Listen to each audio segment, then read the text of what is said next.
What's going on, guys? Gregory Scott here. So I have a question for all of you. Say your mortal enemy knocks you over a ledge and you're hanging onto a tree branch for survival.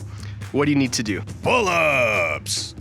So I'll go over what to do, what not to do, some beginner mistakes, and finally 3 exercises you can do to build up the strength to get your first pull-up. Pull-ups are one of the most beneficial overall muscle and strength developers. The pull-ups builds grip strength in its entirety because the fingers, hands, and forearms are all used. Pull-ups also develop the biceps, triceps, and shoulders, giving you powerful strength and aesthetics.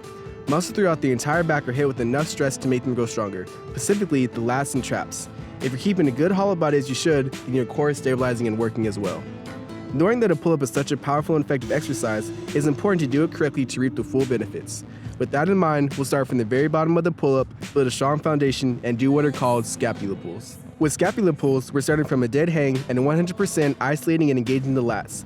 It's very common you'll see people doing pull-ups that are strong for one range of motion, but as soon as they extend past that point, they're weak. With Scapula Pulls, we're starting from the very bottom of the movement and building strength so that we're strong at every range of motion. Scapula pulls will feel weird at first. It's not a traditional bent arm pull. The arms stay completely straight and locked out the entire time.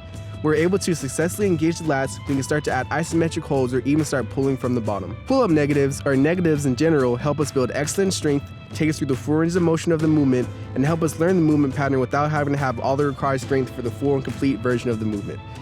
These are the challenges you're going to step down from a normal pull-up. To do a pull-up negative, we're going to start at the top of the bar, then lower ourselves as slow and controlled as possible. Emphasis on slow and controlled. We're not dropping. Dropping is a surefire way to injure yourself. As always, we're keeping a good hollow body, breathing, and aiming for strength control.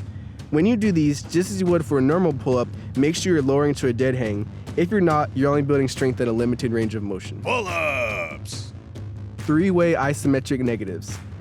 Like I stated above, it's important to build stability and strength at all range of motion during the pull-up. An isometric is a static hold. That means that we're holding one position for a certain amount of time. 3-way isometric negatives means that we're holding 3 different positions of the pull-up for X amount of time. We start with our chin above the bar and hold. We then lower to where the top of our head is touching the bar. We then drop all the way to the bottom of the motion and hold a static scapula pull.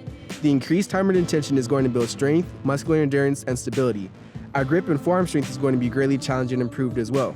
Depending on your strength levels, you hold the position at each level for different times. Continuing to do all 3 of these exercises and progressing will 100% get you your first pull-up. Alright guys, thanks for watching my video. I hope you learned something. As always, leave me a comment down below. Let me know what video you want to see next and I'll make it happen. I really love all the support and positivity we've gotten so far. We're all here to make each other better. Again, thank you guys for watching. Have a gainful day. Pull-up!